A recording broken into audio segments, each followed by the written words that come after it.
여호수아 8장 30절부터 35절. 자, 우리 찾았으면은 한 목소리로 합독하겠습니다. 그때 여호수아가 이스라엘의 하나님 여호와를 위하여 에발산에 한 제단을 쌓았으니 이는 여호와의 종 모세가 이스라엘 자손에게 명령한 것과 모세의 율법책에 기록된 대로 쇠 연장으로 다듬지 아니한 새 돌로 만든 제단이라. 무리가 여호와께 번제물과 화목제물을 그 위에 드렸으며 여호수아가 거기서 모세가 기록한 율법을 이스라엘 자손의 목전에서 그 돌에 기록하매 온 이스라엘과 그 장로들과 관리들과 재판장들과 본토인뿐 아니라 이방인까지 여호와의 언약궤를 맨 레위 사람 제사장들 앞에서 그의 좌우에 서되 절반은 그리심산 앞에 절반은 에발산 앞에 섰으니 이는 전에 여호와의 종 모세가 이스라엘 백성에게 축복하라고 명령한 대로 합니다. 그 후에 여호수아가 율법책에 기록된 모든 것대로 축복과 저주하는 율법의 모든 말씀을 낭독하였으니 모세가 명령한 것은 여호수아가 이스라엘 온 회중과 여자들과 아이와 그들 중에 동행하는 거류민들 앞에서 낭독하지 아니한 말이 하나도 없었더라. 아멘. 네, 오늘 여호수아 8장 그냥 쭉 읽기에는 내용이 쉽지 않은데 그래서 이 시대 최고의 설교자를 모셨습니다. 네, 이 어려운 말씀을 누구보다 쉽게 풀어줄 우리 배정환 전사님 큰 박수로 환영할게요. 네, 우리 옆 사람과 인사하고 시작했으면 좋겠습니다. 한 주 행복하게 살았어요? 라고 한번 물어봅시다. 네. 대답도 해보세요. 진짜 행복하게 살았는지. 네.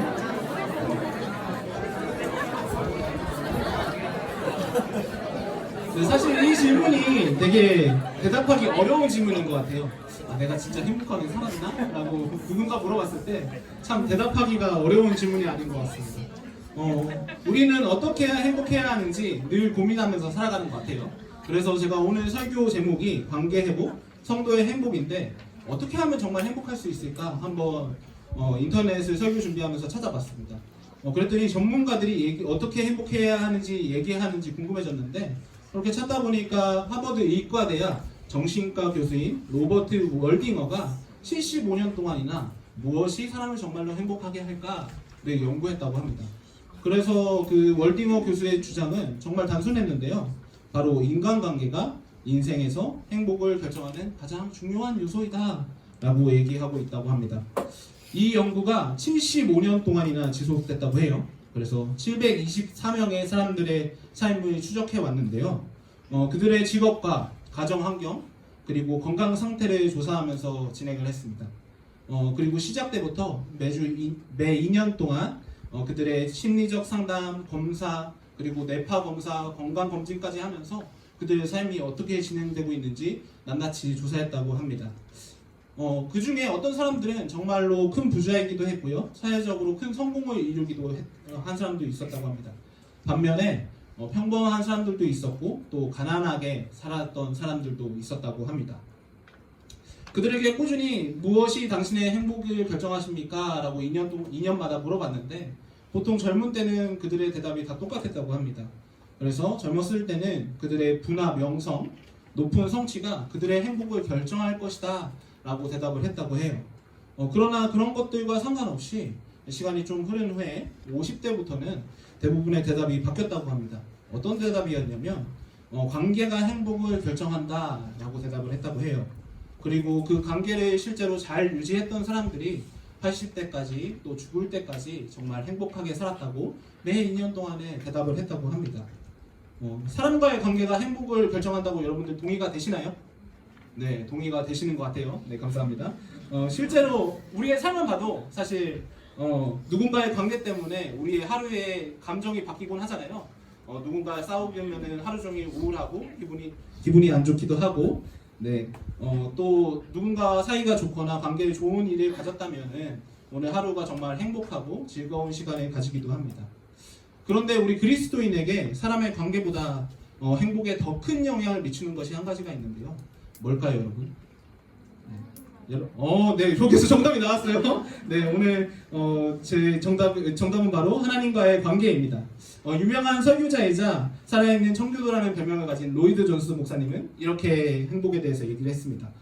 신자의 목적은 거룩을 유지하는 데 있다. 즉 하나님과의 올바른 관계를 확립하는 데 있는 것이다.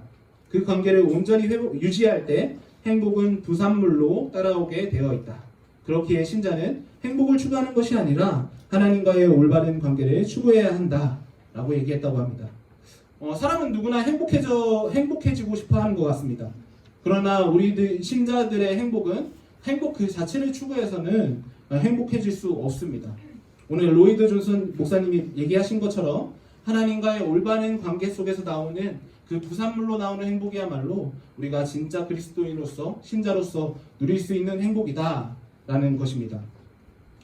오늘 본문에서 이스라엘의 상태를 좀 확인해 봤으면 좋겠습니다. 우리가 GBS를 통해서 계속 여호수아 말씀을 확인하고 있는데요.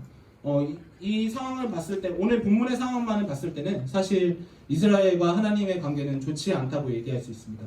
왜냐하면 우리가 지난 GBS를 통해서 6장에서 여리고성 전투를 했다는 것을 우리가 확인했습니다. 그 여리고성 전투에서 피 한 방울도 안 흘리고 승리했죠. 근데 그 승리한 사건 후에 하나님께서 명령한 것이 한 가지가 있었는데 어떤 것이었냐면 그 전리품들이 모두 다 하나님한테 바치라는 것이었습니다. 근데 7장에서 보면 아간이라는 사람이 그 명령을 어기고 갑니다. 뭐가 그렇게 갖고 싶었는지 사실 갖고 싶었을 것 같아요. 그렇게 전리품들이 많았을 텐데 그래서 몇 가지를 이렇게 전리품들을 훔쳤다고 합니다. 그 불순종의 결과로 이스라엘 백성들은 아이성에서 패배하고 말았습니다. 패배 후 불순종에 대한 대가를 치러야 했는데 7장에서 보면 나와 있는데 아간의 재물과 그리고 아간 집의 그 사람들을 다 불태웠다고 합니다. 네. 그 대가를 치른 후에야 이스라엘 백성들은 아이성 전투에서 결국엔 8장 우리가 오늘 읽은 본문 앞에서 보면은 아이성 전투에서 승리했다고 이야기하고 있습니다. 그런데 승리는 취했지만 아직 하나님과의 관계가 회복됐다고 보기에는 어려운 것 같습니다. 그래서 승리 직후 무엇을 하고 있습니까?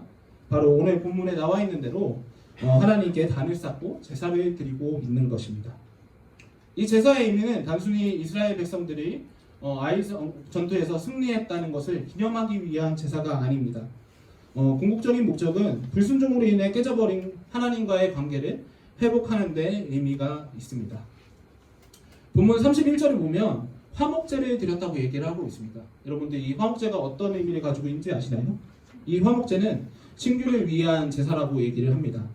화목제의 특이한 점은 제사를 드리고 나면은 제물들을 사실 다 태워서 올려버려야 돼요. 근데 그게 아니라 그 제물들 남은 것을 가지고 그 제사 드리는 사람들이 나눠 먹는 의식이 있습니다. 그 장치가 어떤 의미냐면 하나님 앞에서 내 죄를 고백하고 그리고 그 제물들을 먹으면서 하나님과의 관계 그 사람과 하나님과의 친교가 있도록 하는 장치가 바로 그 제사의 제물을 먹는 장치라는 것입니다. 그렇습니다. 이스라엘 백성들은 전쟁의 승리를 기념하는 것보다 하나님과의 관계를 회복하는 것이 더 중요한 것을 알고 있었던 것입니다. 이스라엘 백성에게 가장 중요한 것은 이미 이 땅을 주신 하나님의 점령하라는 명령이 아니라 이 땅에서 이루어질 전쟁이 아니라 하나님과의 관계를 회복해서 내 삶을 앞으로 어떻게 살아갈 것인가, 이후의 삶을 어떻게 살아갈 것인가가 정말 중요한 전투였던 것입니다. 전쟁이었던 것입니다. 그래야 자신들에게 진정한 승리, 진정한 행복이 주어질 것을 알고 있었던 것입니다. 우리 스스로는 어떤지 한번 돌아봤으면 좋겠습니다. 한 주간에 하나님과의 올바른 관계가 여러분들 유지된다고 하나님과의 올바른 관계가 나를 가장 행복하게 만든다고 믿으시나요? 알고 있고 믿긴 하는데 삶에서 그 관계를 정말로 잘 유지하고 계신가요? 네. 대답하기 어려우신 분도 있고 정말 내가 그렇다고 대답할 수 있는 분도 있는 줄 압니다. 그런데 우리가 이 관계를 회복하기 위해서 어떤 것들이 있는지 어떻게 할 수 있는지 오늘 본문을 통해서 한번 살펴보고자 합니다. 이스라엘 백성들이 하나님과의 관계를 회복했다면 그 회복의 장치를 통해서 우리 또한 회복할 수 있기 때문에 오늘 본문을 통해서 여러분들과 함께 살펴보고 우리 삶에 하나님과의 관계가 깨어진 부분이 있다면 회복하는 역사가 있게 소망하고 축복합니다. 오늘 본문에서 제사를 드려진 장소가 어딘지 여러분들 기억하고 계신가요? 네. 본문에 자세히 설명되어 있지는 않지만 30절에 보면은 에발산에 산을 쌓았다라고 되어 있습니다. 즉 에발산에서 제사를 드린 것입니다. 이 에발산에 대한 설명은 신명기에 나와 있습니다. 신명기 11장 29절 하반절에 보면 그리심산에서 축복을 선포하고 에발산에서는 저주를 선포하라고 얘기하고 있습니다. 그래서 그리심산은 축복의 산이라고 불리고 있고 에발산은 저주의 산이라고 이야기를 합니다. 이것만 봤을 때는 사실 거룩하신 하나님께 제사를 드린다고 한다면 축복의 산에서 제사를 드리는 게 맞지 않을까요? 왜 굳이 그리심산이 아니라 저주의 산이라고 하는 에발산에서 제사를 드린 이유가 도대체 무엇일까요? 이를 이해하기 위해서는 그 여기에서 말하는 저주가 어떤 의미를 갖고 있는지 한번 살펴볼 필요가 있습니다. 여기에서 말하는 저주는 하나님의 말씀에 순종하지 않을 때 받는 저주들을 얘기하고 있는 것입니다. 다시 한번 말씀드립니다. 하나님 말씀에 순종하지 않을 때 받는 저주를 이야기하고 있습니다. 이스라엘 백성이 아이성 전투에서 패배한 이유가 무엇입니까? 아간이 전리품을 취했기 때문에 이스라엘 백성은 아이성 전투에서 패배했습니다. 불순종했기 때문에 패배했던 것입니다. 하지만 이스라엘 백성들은 불순종의 대가를 마땅히 치렀습니다. 아간을 태워 죽였다고 했죠. 그 재물들도. 그리고 재차에 이루어진 아이성 전투에서 승리를 했습니다. 그렇다면 제가 이스라엘 백성이라면 이 전투의 승리의 현장에서 승리의 기쁨을 맛보고 싶은 마음이 가득했을 것 같습니다. 불순종했던 일들은 잠깐 마음속 깊이 아래 내려놓고 이 잠깐만이라도 이 시간만큼은 그래도 승리의 기쁨을 취하자라는 생각이 들었을 것 같습니다. 하지만 이스라엘 백성들은 그렇지 않았습니다. 오히려 승리 직후에 저주의 산인 에발산에서 제사를 드렸습니다. 여기에서 말하는 저주가 아까 말씀에 불순종할 때 생기는 저주라고 말씀드렸죠. 그렇기에 저주의 산인 에발산에서 제사를 드리면서 불순종했던 사건, 아간이 그 불순종했던 사건들을 이스라엘 백성들은 돌아보고 있는 것입니다. 죄를 숨기는 것이 아니라, 죄를 잠깐 넘어가는 것이 아니라 오히려 제사를 통해서 하나님 앞에 낱낱이 고백하는 것이 바로 오늘 본문에서 제사 드리는 내용인 것입니다. 자신의 연약함들을 그냥 넘어가지 않고 회개했던 것입니다. 그래야지 하나님과의 관계를 진짜로 회복할 수 있는 것을 이스라엘 백성들은 잘 알고 있었기 때문입니다. 오늘 우리의 모습은 어떤지 한번 돌아봅시다. 이번 한 주간 여러분들 살아가면서 정말 하나님께 순종하면서 살았다고 대답하실 분 있나요? 네. 대답하실 수도 있는데 어렵죠, 사실. 그리고 죄 안 짓고 하나님 보시기에 기쁘게 사셨나요? 대답하기 어려우실 텐데 왜 그러냐 하면은 우리가 죄 안 짓고 살았다고 확신하기도 어렵고 또 죄를 지었다면 누군가에게 죄 지었다고 얘기하는 게 부끄럽고 창피하기 때문에 우리가 죄에 대해서 인식하지 못하고 인정하기가 너무나 어려운 것 같습니다. 이런 우리가 죄인이 아니라고 얘기할 수 있을까요? 아무리 죄인이 아닌 척 애를 쓰고 감추어 봐도 하나님 앞에 우리의 삶을 하나하나 비추어 보면 그 어느 것 하나도 하나님 앞에 당당할 수 없는 존재들이 바로 저 자신 그리고 우리 자신이라는 사실입니다. 죄를 짓게 되면 어떻게든 숨기려거나 하는 것이 우리의 본성일 것입니다. 죄인이 아니라고 말하고 싶은 것이 우리의 본성일 거예요. 그 누구도 자신이 죄악되었다고 얘기하고 싶지 않고 또 죄 짓고 연약한 그 모습들을 누군가에게 보이고 싶지 않기 때문입니다. 그런데 그 죄는 하나님과 우리의 관계를 멀어지게 하는 1등 공신입니다. 그렇기에 우리는 죄를 숨기는 것이 아니라 오히려 죄 앞에 직면해야 합니다. 심지어 하나님께서는 다 알고 계시는 분이잖아요. 근데 우리의 죄를 숨긴다고 해서 그 사실이 숨겨질까요? 아니죠. 오히려 하나님께 감추거나 거짓말하는 꼴이 될 것입니다. 하나님과의 관계가 더 멀어지고 말 것입니다. 이 죄를 우리가 어떻게 씻고 하나님과 관계를 회복할 수 있겠습니까? 오늘 본문에서 이스라엘 백성들에게는 제사, 화목제라는 제사가 회복의 장치로 있었습니다. 그렇다면 오늘 우리에게는 어떤 장치가 있습니까? 어떤 분이 계십니까? 바로 예수 그리스도입니다. 온갖 죄악에 물들어버리고 온갖 죄악 때문에 세상에서 내 뜻대로 내 기쁜 대로 그렇게 살아가기 원하는 우리지만 예수님께서는 십자가에 달리심으로 그 죄악을 한 번에 해결하셨고 우리로 하여금 하나님과 관계 회복하기를 원하고 계십니다. 그래서 우리가 예수 그리스도를 믿고 그 십자가를 따르기로 결단할 때, 그 십자가 밑으로 나아갈 때, 내 죄를 인정하고 나아갈 때 우리는 하나님과 관계를 회복할 수 있는 것입니다. 하나님께서 우리를 아들이라 불러주시고 딸이라고 불러주신다는 것입니다. 그렇기 때문에 우리는 우리의 죄를 예수님 앞에 인식할 필요가 있습니다. 인정할 필요가 있습니다. 직면할 필요가 있는 것입니다. 그렇다면 우리가 예수님을 구하기 위해서 어떤 것을 해야 될까요? 본문 34절 35절을 보면 여호수아가 백성 앞에서 하나님의 말씀을 하나도 빠짐없이 읽는 모습을 우리가 살펴볼 수 있습니다. 제물을 올려드리고 번제나 그 제사들을 지내고 끝내는 것이 아니라 말씀을 읽는 것까지가 이들의 제사였던 것입니다. 말씀을 읽으면서 하나님과의 언약을 재상기하고 앞으로 하나님의 언약을 지켜나가겠다는 결단을 하는 것이 바로 오늘 30절에서 35절, 이 모든 것이 다 이스라엘이 드린 하나님께 드렸던 제사였던 것입니다. 우리도 마찬가지입니다. 죄를 인정하는 데서 끝나면 우리 그냥 죄인으로 남고 끝나겠죠. 근데 그렇게 하기 싫잖아요. 여러분들 그게 아닌 거 알잖아요. 그렇기 때문에 우리는 이스라엘 백성들처럼 말씀 앞에 우리를 세워야 합니다. 말씀 앞에 뭐가 있습니까? 바로 예수 그리스도의 사랑, 하나님의 사랑, 그분의 일하심, 우리에게 역사하시고자 하는 그 바들이 말씀 안에 녹아져 있기 때문에 우리는 말씀을 읽고 말씀을 가까이 해야지만이 우리가 진정으로 하나님과의 관계를 회복할 수 있습니다. 그런데 너무 당연한 얘기잖아요. 근데 실제로 여러분들 가슴에 손 얹고 내가 정말 말씀을 통해서 내가 죄인임을 인식하고 예수 그리스도 앞에 내 자신을 내어드리고 있나요? 오늘 저는 이 얘기를 여러분들에게 드리고 싶습니다.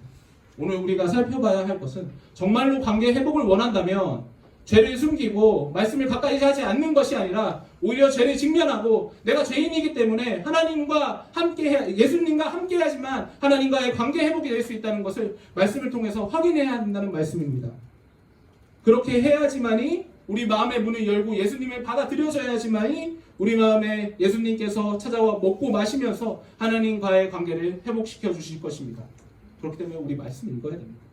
그냥 하는 얘기가 아니라 우리가 죄인에서 벗어나려면 진짜로 예수 그리스도의 그 사랑을 알려면 그래서 말씀을 읽어야 되는 거예요. 교회에서 읽으라니까 읽으라는 거 아니고 교회에서 큐티하라니까 하라는 거 아니고 내가 죄인인 게 인식이 됐다면 내가 죄인이라는 사실이 부끄럽다면 그 사실에 직면한다면 예수 그리스도를 찾을 수밖에 없습니다. 어디에서요? 말씀에서요. 한 가지 예를 들고 예화를 들고 여러분들에게 말씀을 마무리하려고 합니다. 한 지질학자가 사막을 건너는 도중에 오아시스를 보고 생각했다고 합니다. 사막이 이렇게도 척박한데 왜 이런 땅에서 오아시스에 물만 있다고 해서 주변에 풀이 자라나고 나무가 자라나고 열매가 맺힐 수 있을까라는 생각을 했다고 합니다. 그래서 혹시나 싶어서 그 사막의 땅에 오아시스 땅에 있는 지질을 조사해봤는데 전혀 뜻밖의 결과가 나왔습니다. 사막은 물이 없어서 풀이 자라지 못할 뿐이지 모래가 매우 비옥했고 일조량이 풍성했기 때문에 물만 충분히 수급된다면 굉장히 비옥한 토지의 조건을 갖추고 있었다고 합니다. 그래서 실제로 사하라 사막에는 오아시스 근처에 농장을 만들어서 야자수, 무화과, 올리브, 포도 등 많은 것들을 재배하고 있다고 합니다. 사랑하는 여러분, 혹시 우리 안에 감추어두거나 잊고 넘어가고 싶은 그런 죄악들이 있습니까? 그렇게 한다면 우리의 마음은 당장 편할지도 모르겠습니다. 네. 하지만 그렇게 한다면 하나님과의 관계는 더 멀어질 뿐입니다. 방금 말씀드린 것처럼 그냥 척박한 사막처럼 우리의 모습이 보일지도 모르겠습니다. 죄인의 상태로만 보일지도 모르겠습니다. 그러나 우리의 모습은 척박한 사막이 아닙니다. 하나님의 형상을 닮아 지음받은 존재들입니다. 그렇기 때문에 척박한 사막에 물이 공급되면 비옥한 토지가 되었듯이 죄악투성인 우리의 삶에도 그 죄를 인정하고 하나님과의 관계가 회복된다면 우리의 삶도 회복의 샘으로 변하게 될 것입니다. 척박해 보이기만 했던 사막에서 수많은 열매를 맺듯이 우리 삶에도 수많은 열매를 맺을 수 있을 것입니다. 사랑하는 여러분, 한 주간 어떤 죄들이 하나님과 우리의 관계를 갈라놓았습니까? 그대로 둔다면 정말 죄인으로 남을 수밖에 없어요. 근데 우리가 교회니까 내 죄 고백할 수 있는 거잖아요. 오늘 이 시간에 여러분들이 한 주간에 어떤 죄들을 지었는지 저는 잘 모릅니다. 그러나 하나님 아시고 계시기 때문에 여러분이 이 시간 죄를 고백하고 예수님을 찾는 시간이 되었으면 좋겠습니다. 그래서 오늘 이 시간에 용기 내어서 죄를 고백할 때 유일한 희망이신 예수 그리스도를 의지하여 하나님과의 관계를 회복하는 시간이 되시길 진심으로 축복하고 기도합니다. 우리 일회용 결단해가지고 함께 찬양 불러봤으면 좋겠는데요. 우리 목사님과 예전에 나눠봤던 찬양이라서 알고 있는 찬양일 텐데 주 예수 대문 밖에 라는 찬양 함께 올려드리도록 하겠습니다. 주 예수 대문 밖에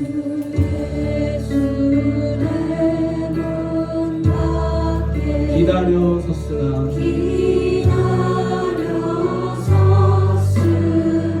간단히 잠궈두리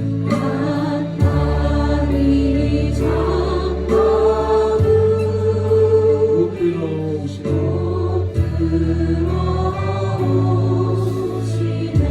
나 주를 믿노라고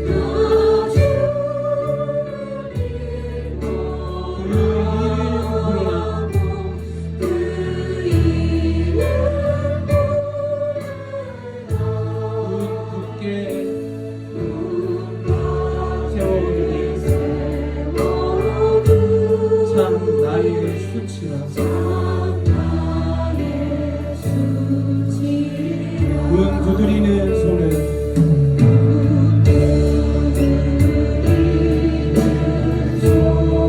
못 박힌 손이요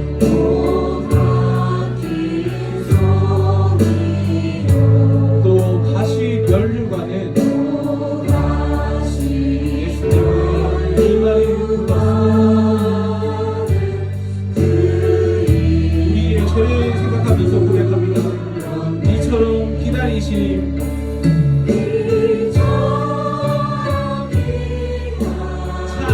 사랑이로다. 그런데 우리가 이러고 있습니다. 그때 가보니 하나님이 내 죄가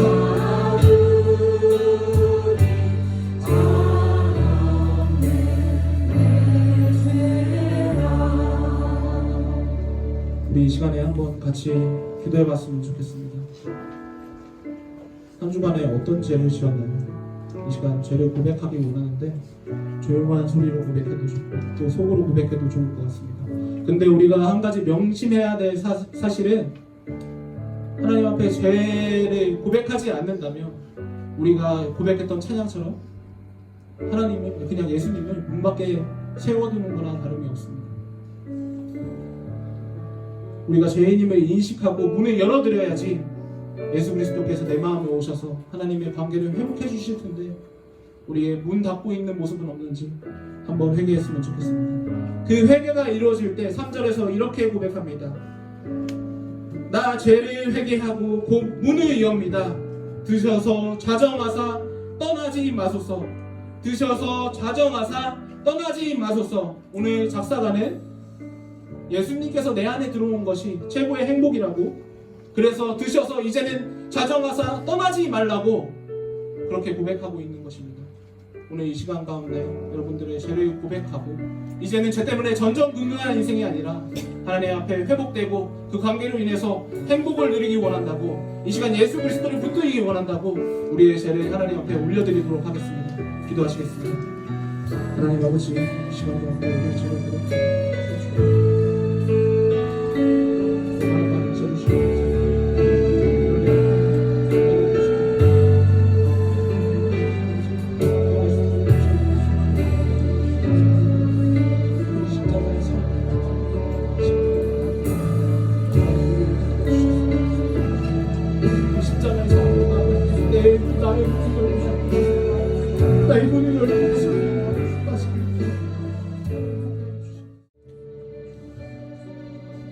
여러분 잠깐 고개를 들어도 좋은데요.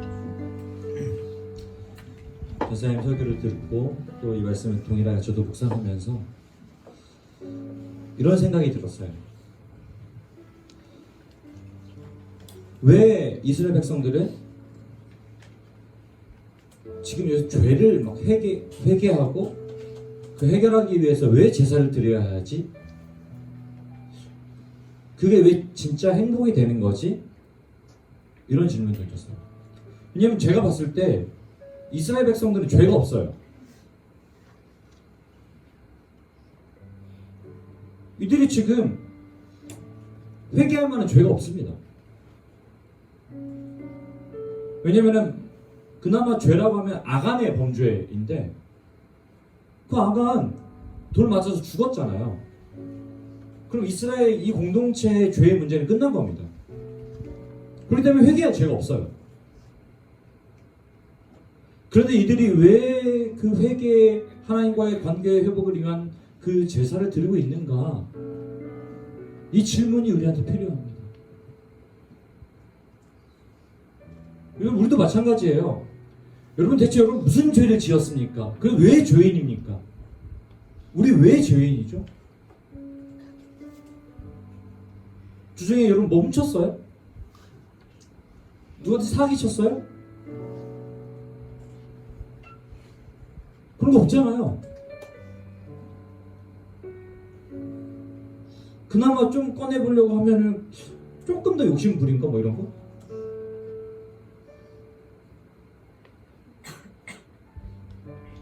그런데 성경이 우리에게 오늘 이 이스라엘 백성들의 이야기를 통해서 보여주는 것은, 그리고 성경이 지속적으로 우리에게 보여주는 그 죄라고 하는 것은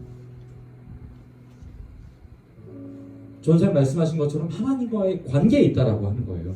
근데 왜 하나님과의 관계가 중요하냐면요, 하나님께서 이 땅을 지으시고 다스리시는 분, 생명의 근원이시고 평안의 근원이시고 행복의 근원이시고 그 모든 것의 근원이신데, 그 하나님 그 근원과 우리가 분리되었기 때문에 그 근원과 우리가 다른 방향으로 향하고 있는 그 상태, 성경은 그것을 죄라고 이야기해요.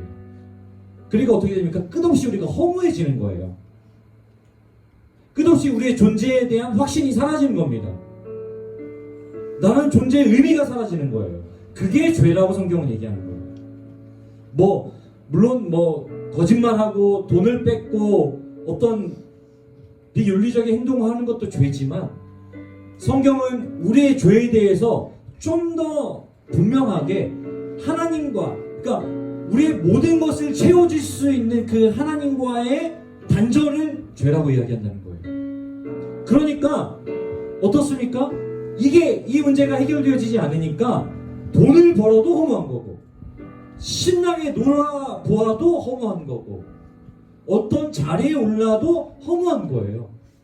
그게 죄입니다. 그런 우리의 상태가 죄인된 상태다라고 성경은 이야기하고 있는 거예요. 근데 거기에 대해 성경은 분명히 얘기해 줍니다. 뭐라고요? 예수 그리스도가 이제 우리에게 십자가의 사랑을 주심으로 말미암아 그 단절의 관계를 회복할 수 있는 길을 제시해 주셨다라고 하는 겁니다. 그렇기 때문에 우리가 예수님을 생각하면, 그렇기 때문에 우리가 예수님을 묵상하면 어떻죠? 행복해지는 거예요. 돈이 있어서 행복하고, 돈이 없어서 행복하고, 내 앞에 길이 막막해서 행복하고, 갈 수 있는 길이 분명해서 행복하고. 무엇 때문에요? 예수님으로 인해서 하나님, 모든 것의 근원 되신 하나님과의 관계가 회복되었기 때문에 가능한 얘기를 하는 겁니다. 그럼 우리의 죄는 뭘까요? 그 관계를 방해하는 것,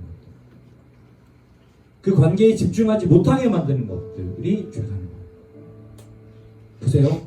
관계를 통해서 돈이 있으면은 그 돈을 하나님과의 관계 속에서 선하게 사용하기 위해서 우리 주신 선물이 되는 거예요. 반대로 관계없이 돈을 찾기 시작하면은 그 돈을 취하고 우리는 허무하게 됩니다. 그렇다면은 이 돈이 하나님과의 관계를 가로막는 길이 되는 거예요.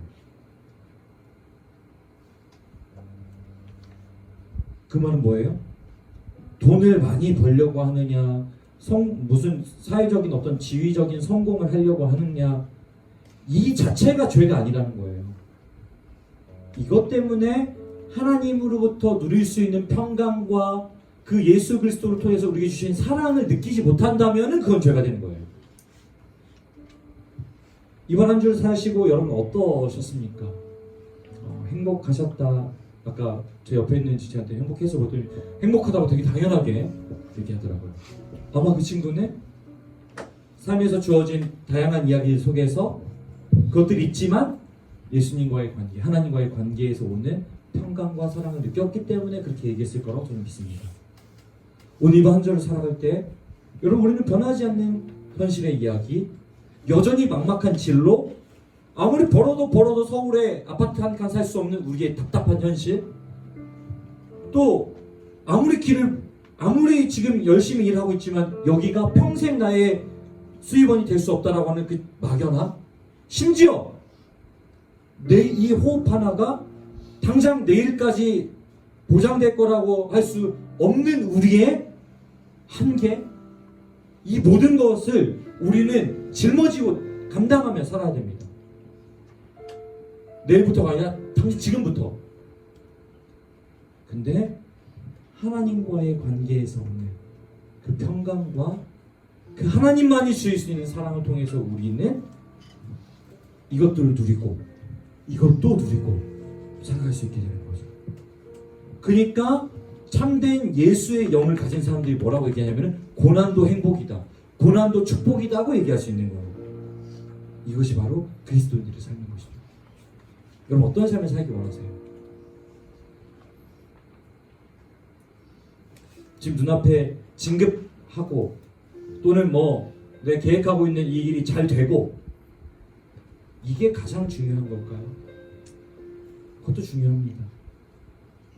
그러나 그걸로 만족할 수 없다는 거예요. 거기에 만족이 없다는 거예요. 하나님과의 관계를 토대로 지금 계획하고 있는 것들, 하나님과의 관계, 하나님의 사랑을 토대로 지금 기도하는 것들이 이루어진다면은 그것은 우리의 참된 행복이요 만족이 될 수 있다는 거죠. 오늘 이스라엘 백성들이 아이성 싸움 마치고 굳이 회개할 거 없는데 제사 지내고 제사 드리고 그 율법 앞에 순종하는 이 태도를 갖는 것은 여기에 있는 겁니다. 우리 시간 같이 한번 잠깐 기도할 때 그 하나님과의 관계로부터 오는 그 평안을 내가 누려야 하는데 지금 내 머릿속을 분주하게 만들고 내 심령을 산만하게 만드는 것들이 무엇이 있는지, 나를 막 집착하게 만드는 요소들은 무엇이 있는지 한번 생각해 봤으면 좋겠습니다. 그리고 그 집착하고 있는 것들, 그 붙잡고 있는 것들 너머에서 나를 바라보시며 빙긋이 웃고 계시는 그 하나님의 그 평안을 우리 한번 그려보고 누려봤으면 좋겠습니다. 지금 그렇게 한번 기도해 볼까요?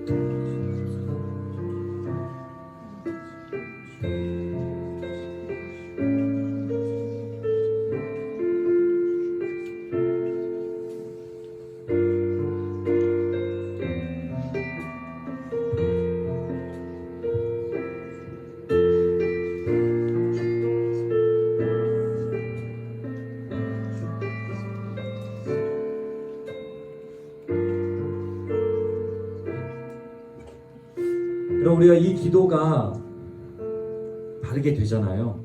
그럼 지금 눈앞에 있는 일들이 그냥 막연하게 우리가 헤쳐나가야 되는 과제나 시험이 아니라 하나님께서 나를 사랑하시고 나를 귀하게 여기셔서 나를 통해서 하나님의 뜻과 하나님의 선하심을 보여주기 위한 그런 장소가 되는 겁니다.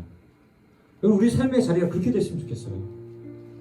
내가 일하는 직장이, 내가 공부하는 그 시험의 과정이, 또 준비하는 취업의 과정이, 또는 준비하는 결혼의 과정이, 이성교제가 뭐예요?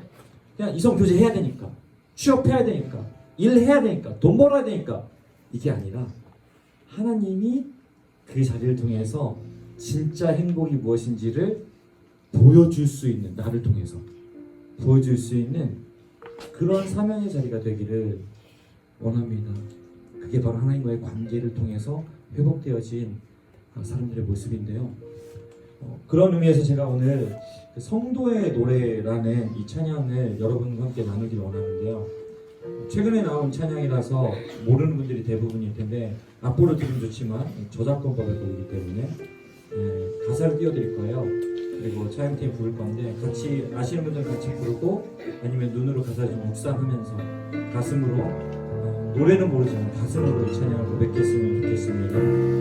환난 가난과 고난 수고로움 속에도 환난 가난과 고난 수고로움 속에도 성도는 그 이름을 지켰네. 주를 섬기는 주를 섬기는 이 자신을 받으리며 진리의 말씀과 성령으로 그 길을 걸었네. 환난 가난과 고난 수고로움 속에도 성도는 그 믿음 지켰네.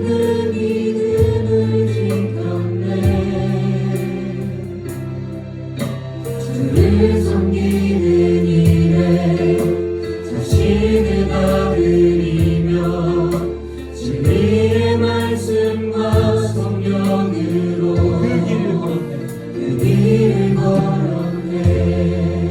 그리스도 안에서 새롭게 하신 그리스도로 인하여 자유케 되었네. 우리는 무명하나 유명한 자요. 죽음의 위기 속에도 생명 가졌고 근심하나 기뻐하며 나나나나 다른 길을 부욕해 하는 자. 여러분도 우리는 무명하나 유명한 자요. 우리는 무명하나 유명한 자요. 죽음의 위기 속에도 생명 가졌고 근심하나 기뻐하며 하나하나 다른 일을 부욕해 하는 자. 우리 한 목소리로 우리는 무명하나 유명한 자요.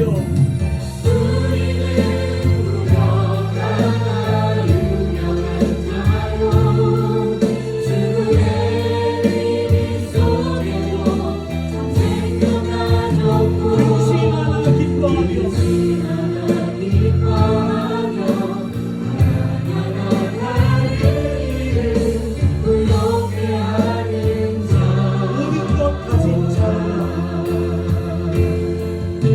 모든 것 가진 사랑하는 여러분, 하나님과의 관계, 모든 것을 지으시고 다스리시는 하나님과의 관계가 회복되어지면은 우리 삶에 서 기도하고 있는 어떤 게 막 바뀌고 기적이 나타나고, 물론 그런 일이 있을 수 있지만 그것이 중요한 것이 아닙니다. 그게 바뀌는 게 아니고요, 무엇이 바뀌냐면요, 우리가 바뀝니다. 우리의 시선이 바뀌고 우리의 가치가 바뀝니다. 그리고 내 스스로 내가 느끼는 나의 존재감과 자존감이 바뀝니다.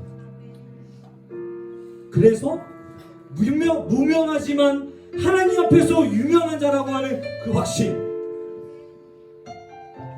끝없이 우리 앞에 끝없는 한계라고 하는 죽음의 위협이라고 하는 그 한계 속에서 참 생명을 가진 자로 살 수 있게 되는 것이고, 근심 속에서도 기뻐할 수 있고, 가난하여 아무것도 가진 것이 없어 보이지만 오히려 다른 사람에게 유익을 줄 수 있는, 다른 사람을 돌볼 수 있는 너그러움과 넉넉함이 생기는 것이죠.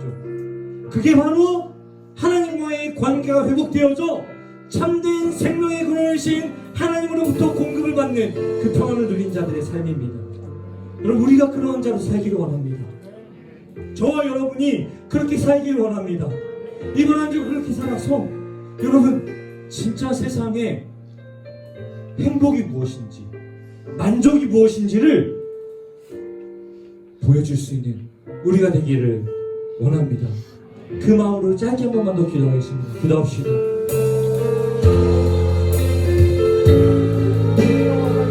아버지, 하나님만이 우리에게 주실 수 있는, 하나님과의 관계를 통해서만 누릴 수 있는 그 충만함과 그 만족과 그 온전한 행복을 우리가 누리고 살아가게 하여 주시옵소서. 그때 우리의 삶이 생명이고, 그때 우리의 삶이 세상을 태어나는 그분들로서 이 땅의 모든 백성의 죄를 질러서 살아계신 아버지 하나님, 우리의 삶을 통해서 역사하여 주시옵소서. 고마워 주옵소서.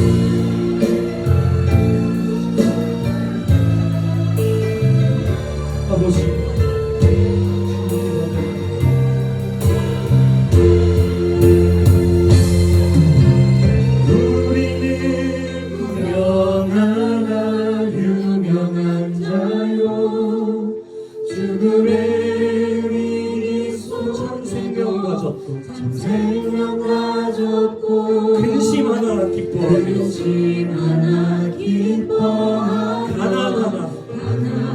다른 일을 부욕해 하는 자보다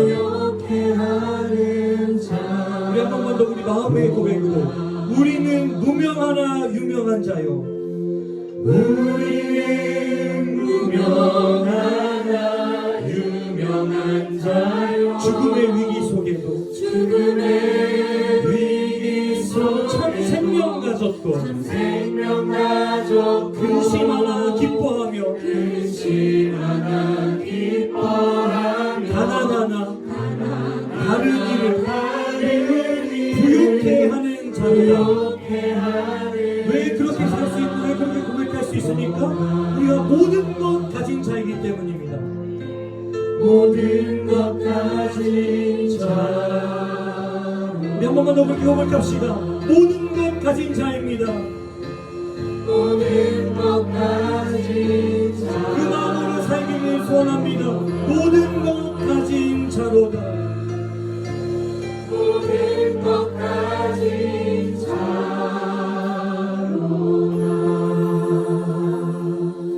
하나님, 우리가 하나님과의 관계를 통해서 누릴 수 있는 이 평안과 그 하나님으로부터 오는 사랑으로 인해서 누리는 그 행복감을 가진 사람임을 믿습니다. 하나님, 혹 그것이 없다면 그것을 누려보기를 원합니다. 하나님, 거기로부터 우리의 상황이 어떠하든지 모든 것 가진 자라고 고백할 수 있음을 믿습니다. 하나님, 그리고 내가 모든 것을 가진 자라고 하는 그 만족 속에 있을 때에서야 비로소 하나님께서 우리에게 주신 것들을 참된 가치로 누리고 흘려보낼 수 있음을 또한 믿습니다. 하나님, 그것은 모든 것을 가졌다라고 여길 수 있는 자들의 특권인 줄 믿사오니 하나님, 정말 우리가 모든 것 가진 자로 살게 하여 주시옵소서. 그리하여 하나님과의 관계를 가로막는 모든 분주한 것들, 산만한 것들로부터 눈을 들어 하나님을 보게 하시고 하나님과의 관계 속에서 우리의 삶의 이야기 하나하나를 써내려갈 수 있도록 붙들어 주시옵소서.